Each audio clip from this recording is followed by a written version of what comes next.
participei de um grupo bem legal na casa da Gleice, que os irmãos deram assim foi o dia da Solange, né? Solange deu assim uma ideia, assim, uma direção para os irmãos, cada um compartilhar, orar, falar de si. E é difícil, né, quando a gente está juntos. Todo mundo gosta de vir e ouvir, né? Falar, o pessoal não gosta muito de falar, não. Fica todo mundo acanhado, meio de muita gente. De repente, quando começa a falar, descobre que tem coisa para falar para caramba. Né?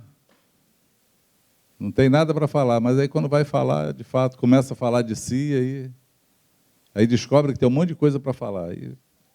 Aí o tempo vai. Foi um tempo assim legal, um tempo proveitoso. Mas eu estava ouvindo os irmãos e viajando numa letra de uma música, em algo que Deus falou comigo ali naquela cadeira ali sentado. Eu vou tentar repartir com vocês, porque eu gosto de falar as coisas quando estão fresquinhas assim. Amém? Vamos nós? Orar nunca é demais, né? Orar nunca é demais. Então vamos orar por esse momento? Em nome de Jesus. Papai, nós abrimos a Tua palavra na manhã desse dia e te pedimos, Senhor, que Tu abra os nossos ouvidos, que Tu abra o nosso coração, que, Senhor, Tu abra a nossa visão nessa manhã e que Tu fale conosco, que Tu fale de maneira simples, mas profunda, que a Tua palavra toque em nossos corações nessa manhã, Senhor, e que possamos sair daqui com aquele toque gostoso que vai direcionar os nossos passos, com aquela certeza de que as nossas dúvidas foram tiradas. E, Senhor, com aquela alegria de saber que Tu estás conosco. Faz assim, nessa manhã, meu Pai, em nome de Jesus. Quantos podem dizer amém? Amém? Eu não sei o que aconteceu comigo hoje, mas ainda estou dormindo. Tem um texto bíblico de Apocalipse 2, que a gente, muito conhecido, né? A gente sempre fala dele. A tônica dessa carta que Jesus escreve às igrejas é uma tônica que a gente fala sobre o primeiro amor, né? Jesus fala isso, né? Tenho, porém, contra ti que você abandonou o teu primeiro amor, deixaste o teu primeiro amor. Lembra-te de onde tu caiu e volta a praticar as primeiras obras. O que seria para você o primeiro amor? Dessas respostas que vocês deram,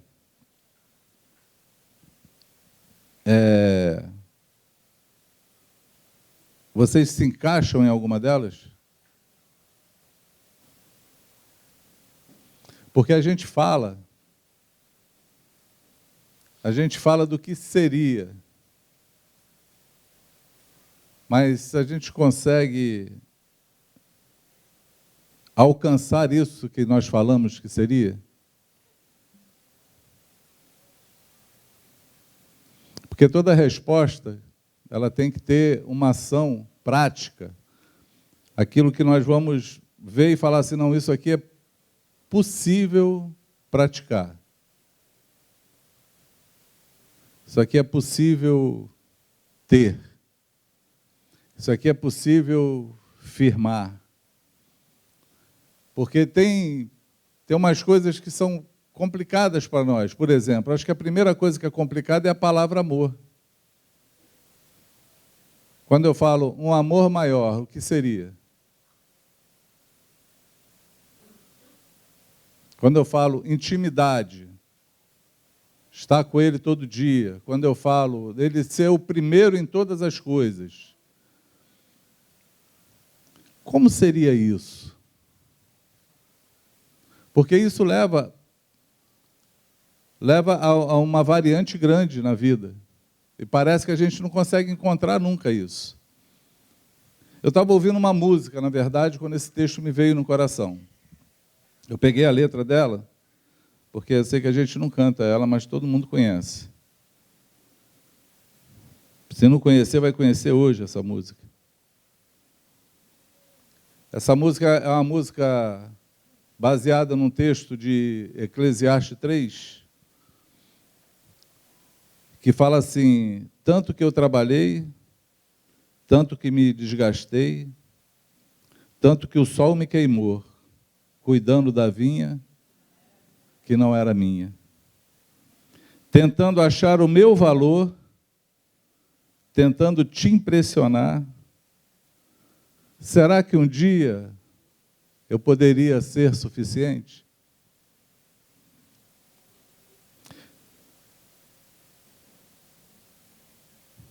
Em casa, na mesa, em meio aos meus irmãos, eu descobri a extensão do teu amor. Sem palco ou aplausos, longe das multidões, eu descobri que sou aceito por ti. Carrego o nome da família. A tua mesa cura, aqui tem vinho e pão.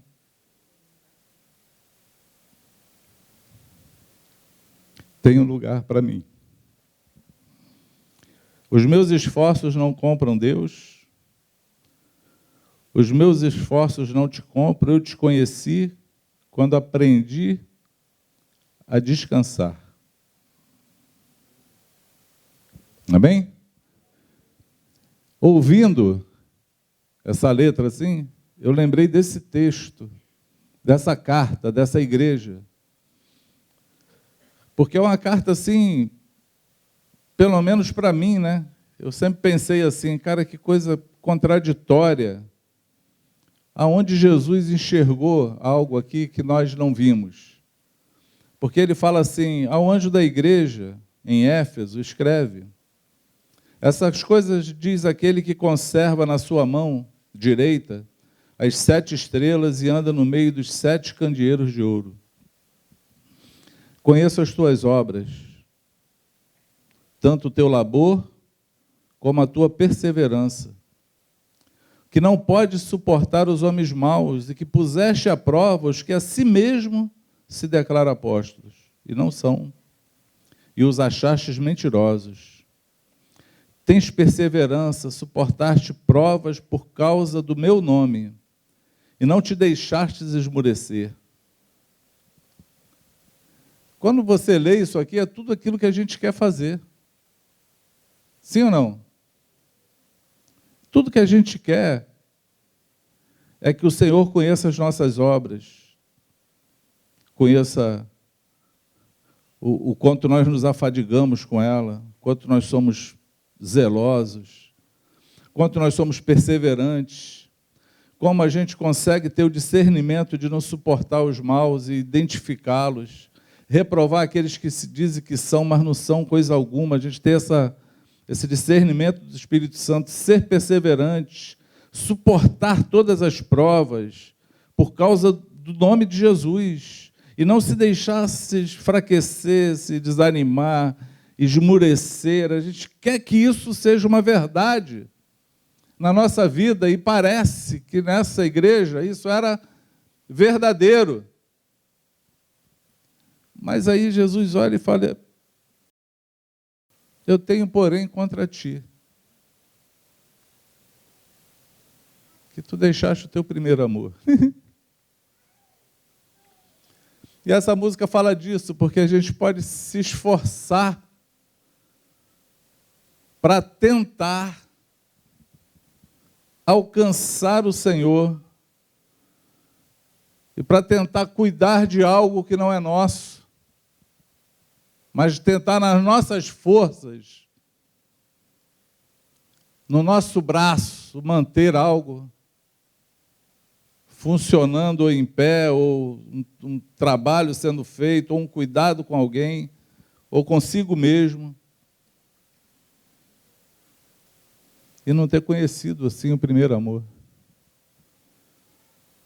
Não ter desfrutado de fato do Senhor. Não ter descansado de fato nos braços dele. E o contrário disso também é verdadeiro. Por quê? Porque tem muita gente que, porque não alcançou isso, não fez isso, não se esforçou, não trabalhou, não perseverou, não conseguiu. Eu não sei você, mas às vezes ou sempre, quando a gente para e olha para nós mesmos, a gente fala assim, eu sou insuficiente. Porque eu creio, mas não consigo fazer. Eu lembro de Paulo falando, porque o bem que eu quero fazer eu não faço. Mas o mal que eu não quero fazer, esse eu faço. Miserável homem que eu sou. Insuficiente de cumprir com essa vontade ou com aquilo que eu creio que seja o primeiro amor. Me esforçar para alcançá-lo, me esforçar para agradá-lo.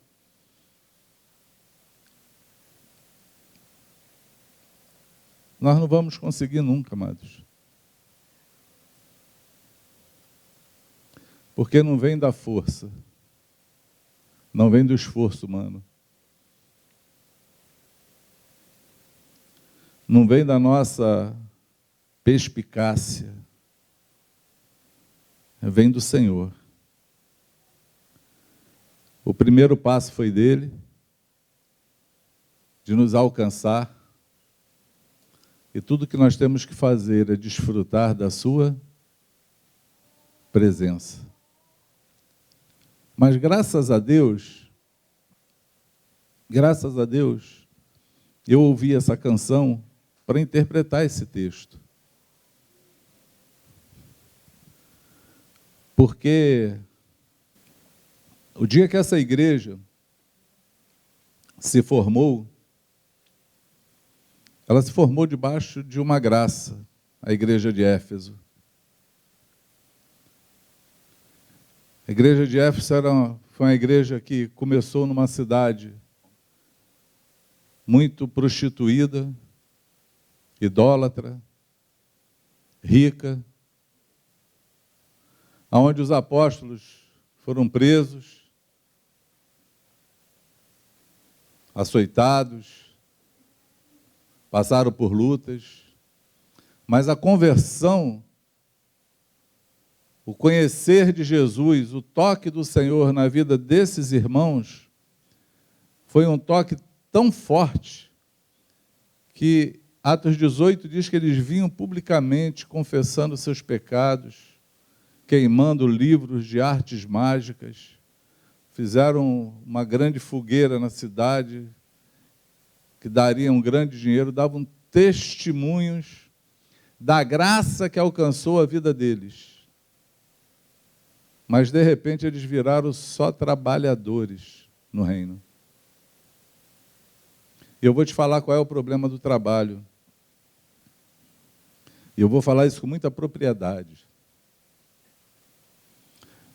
Porque quando nós estamos fazendo algo, trabalhando, nos movendo, nos articulando, nós achamos e temos aquela impressão que estamos fazendo as coisas certas, aquilo que Deus nos chamou para fazer e que isso que agrada a Ele. Mas quando a gente para e não tem muito o que fazer, dá aquela sensação de que você não está agradando. Porque o fazer ficou tão forte em você, que quando você não faz, parece que você foi demitido do reino. Excluído do propósito. Tirado das funções. E de repente você encontra um vazio enorme. E se depara que o melhor que você tem é a presença do Senhor e desfrutar dela. E o grande choque na vida é quando você acha que isso não é suficiente.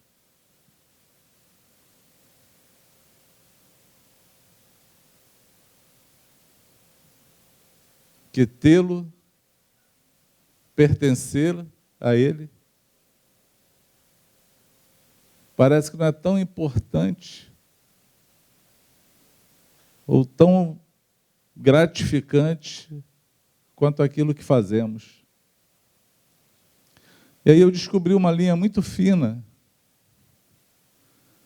aonde muitos acham, desprezam o que têm porque não estão fazendo algo. Eu creio que aqui tem um monte de gente assim.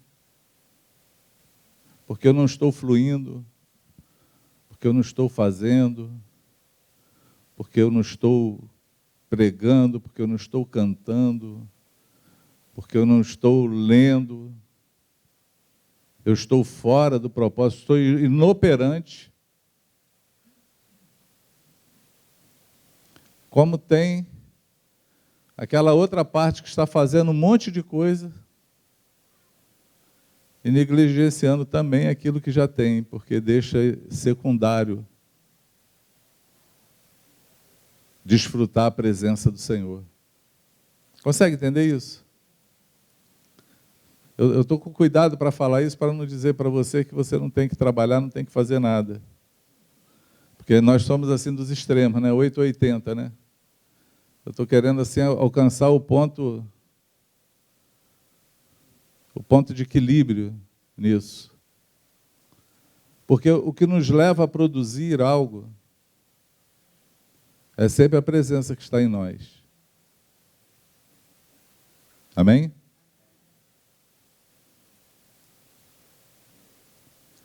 E desfrutar da presença do Senhor na mesa,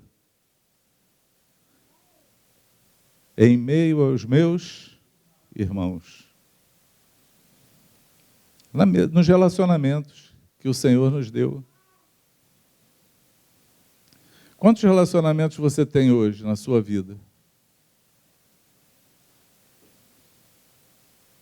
Você tem alguém que você hoje se relaciona, que você pode sentar à mesa, abrir o teu coração, conversar, falar do Senhor, falar das tuas demandas, orar com alguém. Saber que o Senhor está contigo e Ele move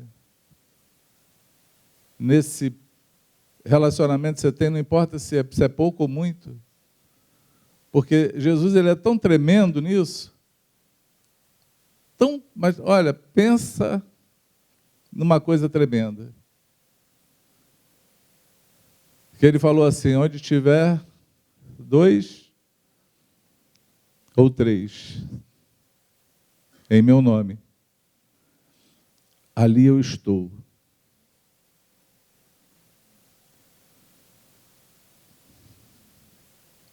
Se você tiver só mais um contigo, já se formou a maioria. Já pode desfrutar da presença dele. Já pode ter vinho e pão.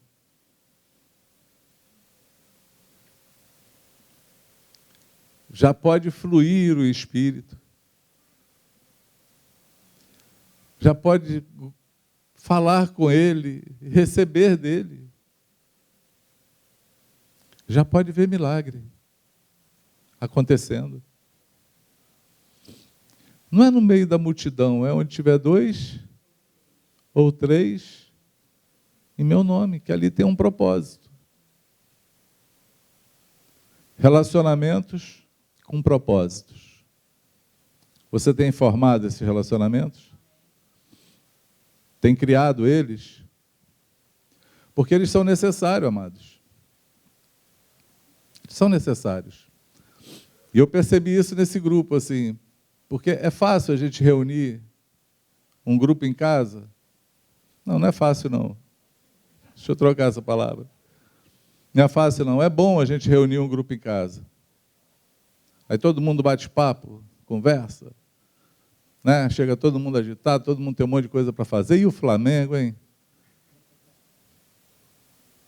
E aí tem sempre um bolinho, um quitute, a gente come, alguém abre uma palavra, lê aquela palavra, a gente ora, vai embora. Ainda não é o que eu estou falando.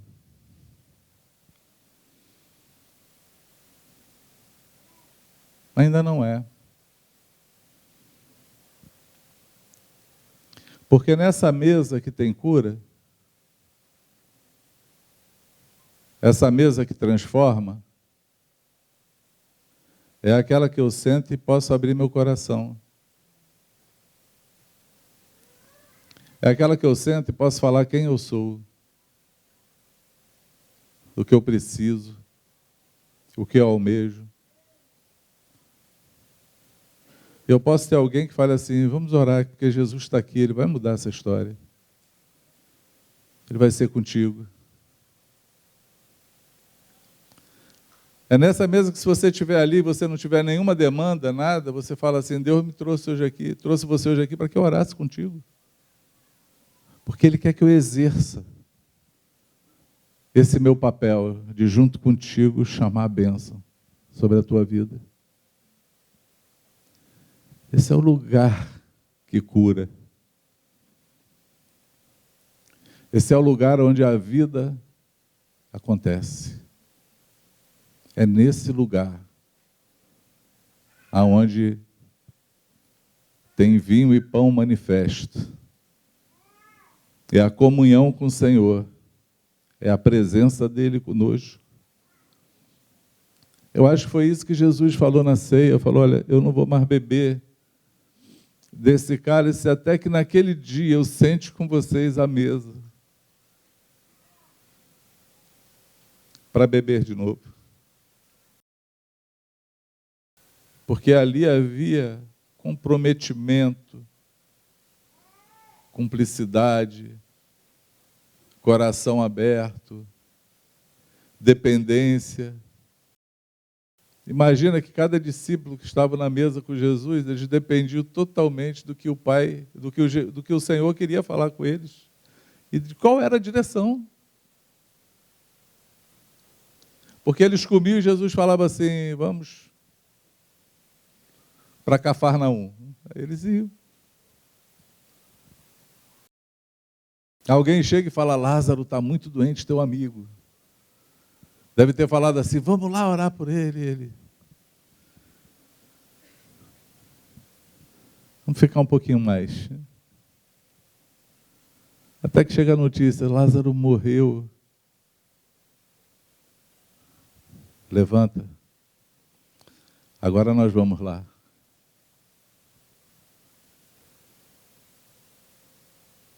Tomé até nessa hora, a gente vai morrer lá agora. Agora vamos apedrejar a gente lá. Lázaro morreu. Vamos ressuscitar Lázaro. A comunhão e a dependência, ela cria isso em nós. Se a gente vai orar pelo enfermo, ou se a gente vai orar para ele ressuscitar. Se aquela enfermidade é para a glória de Deus, ou se ela é para a morte. Como você discerne isso?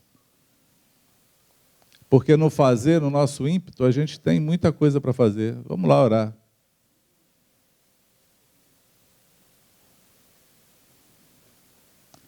Mas na comunhão, o que o Senhor quer que a gente faça? Vamos buscar o Senhor para saber o que Ele quer sobre esse assunto. Essa intimidade, a gente precisa alcançar em meio aos meus irmãos. Vocês entendem o que eu estou falando? Procure relacionamentos. Procure se relacionar. E procure fazer com que esses relacionamentos sejam sadios. Não deixe o ponto de encontro teu ser o dia do grupo caseiro. Não deixa. Porque se o teu ponto de encontro é só o dia do teu grupo caseiro, você vai estar enquadrado nessa palavra aqui.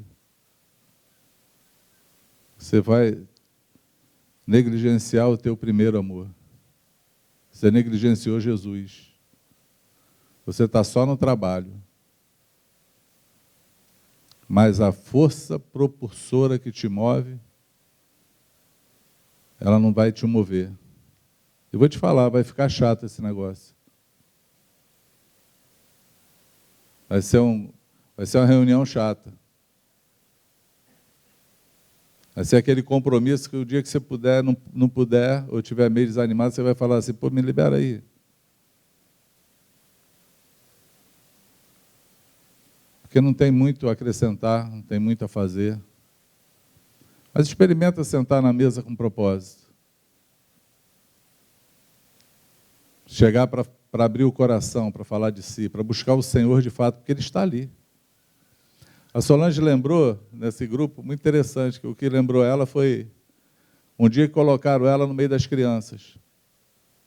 A gente fazia reunia a igreja numa escola, lá no Rio Comprido. E as crianças não eram igual as crianças daqui, elas tocavam terror na sala.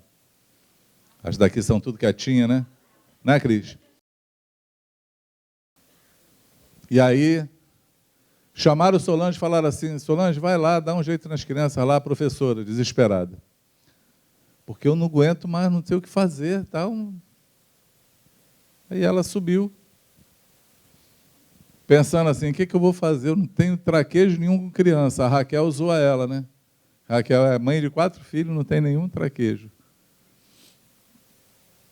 Ela chegou lá assim, aí chamou a atenção deles para todos olharem para ela.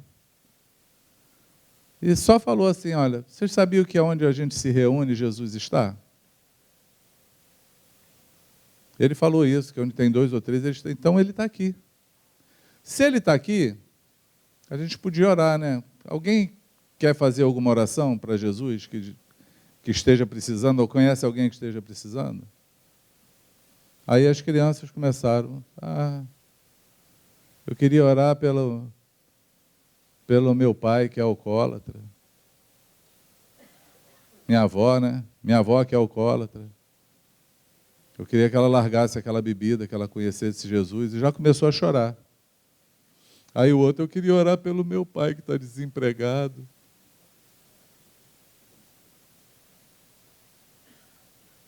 Eu queria que ele arrumasse um emprego. E cada um começou a pedir. E você vê como é que o clima muda quando tem um propósito, pelo motivo que nós estamos juntos. E todas aquelas crianças pararam, oraram, choraram, orou um pelos outros, que ela esqueceu na hora de falar. Porque um na hora começou a orar pela avó do outro, o outro começou a orar pedindo emprego para o outro. No meio das crianças. No meio das crianças. E nós já vimos muitas crianças sendo batizadas no Espírito Santo, encontrando o Senhor. Quando a gente tem um propósito de sentar à mesa com Jesus. Com Jesus. É com Ele. Entende isso?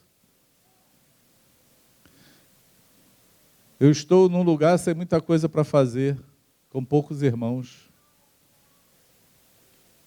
Mas a presença do Senhor é a mesma, amado. Mas você pensa no meu desespero quando eu percebi que eu estava dando mais importância para aquilo que eu fazia do que por pertencer a Ele, por estar com Ele, por Ele morar em mim. E porque quando eu tenho, nem que seja um irmão lá, 2, que sentam comigo, ele sempre se manifesta, se faz presente. Eu vi uma irmã falar assim, olha, eu não sei o que aconteceu, mas quando você chegou aqui, veio para cá, que vocês mudaram, pode ter sido coincidência. Mas a bênção chegou. Tudo mudou. E não aconteceu nada, não teve nenhuma reunião, nenhum reteté.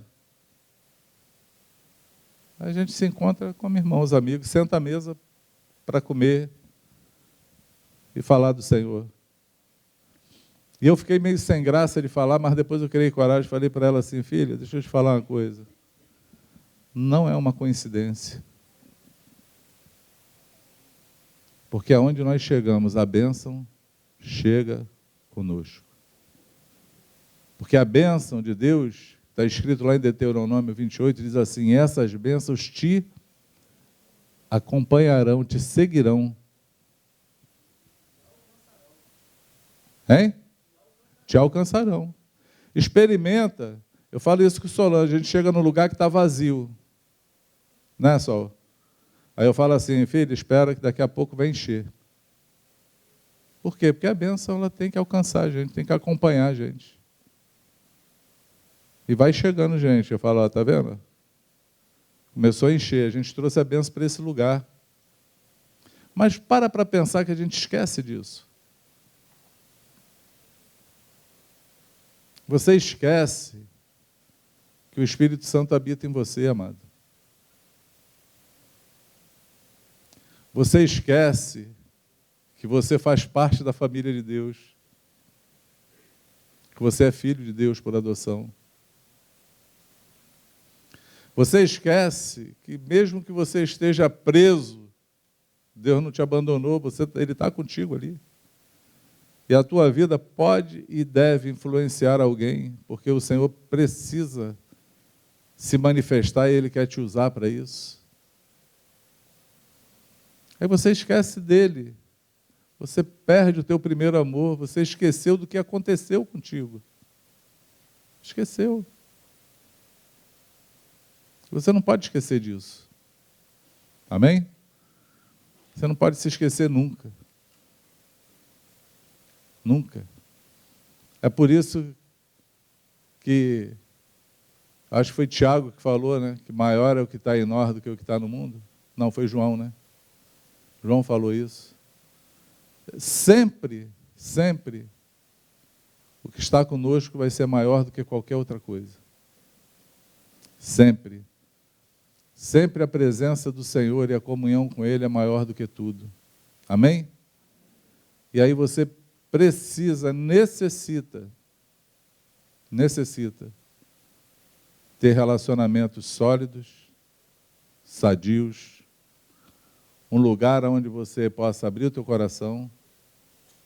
E se você está hoje sozinho, procura se relacionar. Deixa a vida acontecer no meio dos teus irmãos. Amém? Deixa a vida acontecer no meio dos irmãos. Procura sempre estar com gente. Porque é ali que tem vinho e pão. É onde a gente se junta, que a gente vê o milagre acontecer conosco. Essa é a certeza que a gente tem que ter. Eu, às vezes, acaba algum casamento, quando a gente celebra um casamento, participa da cerimônia, os noivos fazem uma ceia. A gente introduziu isso há muitos anos e permaneceu até hoje. Agora estão inventando do lava-pé, né? Tem umas novas modas agora. Mas a ceia a gente achou importante na época. Mas é comum, como a gente nunca está sozinho no casamento, é comum a gente pegar ali, eu pegar ali o vinho e o pão que sobra ali, e estar com o irmão assim, um pastor, alguém que está comigo, vamos cear. O Senhor está aqui conosco, seja abençoado em nome de Jesus, a gente reparte ali a bênção. Porque não tem um momento específico para isso. Não tem o dia da ceia. O dia da ceia, Jesus presumiu que fosse todo dia. Todo dia. E aí, para eu terminar, vou lembrar vocês como nasceu a igreja. Atos 2:42 diz assim: e o povo era um. Tinham tudo em comum. Repartiam o pão de casa em casa com singeleza de coração. Nada do que tinham diziam ser de si mesmo. Eles tinham uma única perseverança, qual era? Na doutrina dos apóstolos, na comunhão e no partir do pão, e nas orações. E Deus, o que ele fazia? Ele acrescentava dia a dia aqueles que iam de se salvar. Amém? Para pensar, amados, muitos de vocês que estão aqui, ou alguns, né? Vou dizer muitos, mas alguns de vocês estão aqui, vocês foram acrescentados por ter visto essa prática acontecendo. Não veio do evangelismo, não veio de um pastor que chegou aqui com uma unção evangelística que falou e você levantou a tua mão e agora eu sou de Jesus. Não foi assim.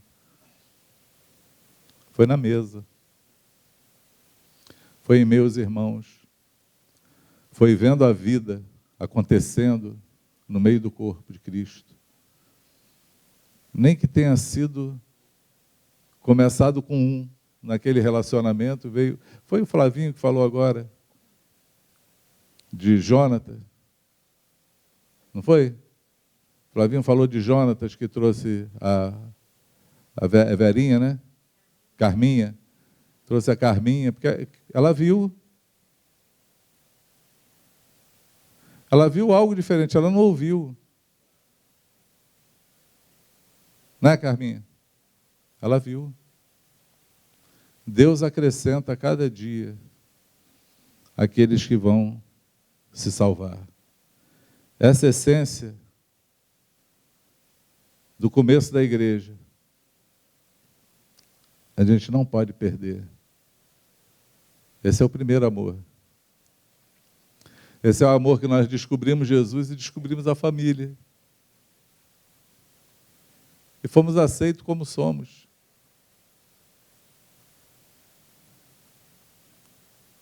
E nos encaixamos ali, encontramos pessoas que nos amam.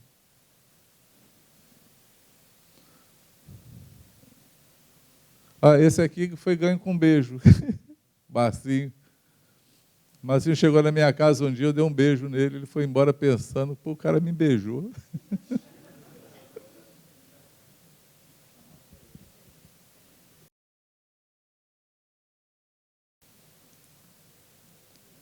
Tem muita gente carente de amor, amados. Eu vi um rapaz de seus quase 30 anos falar para mim que ele ouviu o pai dele falar que amava ele 2 vezes. Ele falou que marcou tanto a vida dele que ele sabe o dia e a hora dessas 2 vezes que isso aconteceu.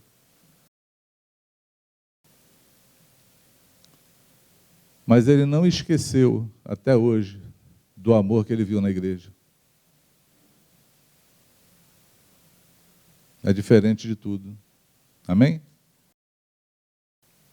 Não perca as boas práticas, não perca os princípios, não perca a doutrina dos apóstolos, não perca a comunhão.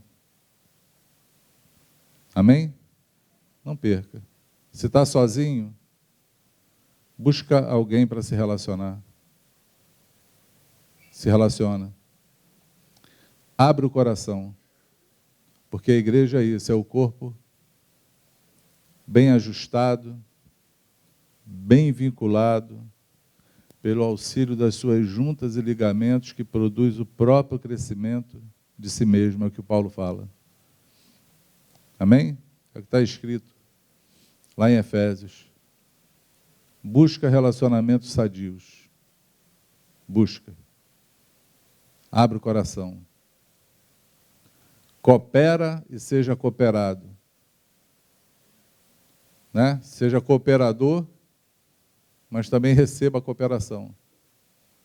E deixa Deus manifestar a graça dele sobre vocês. Amém?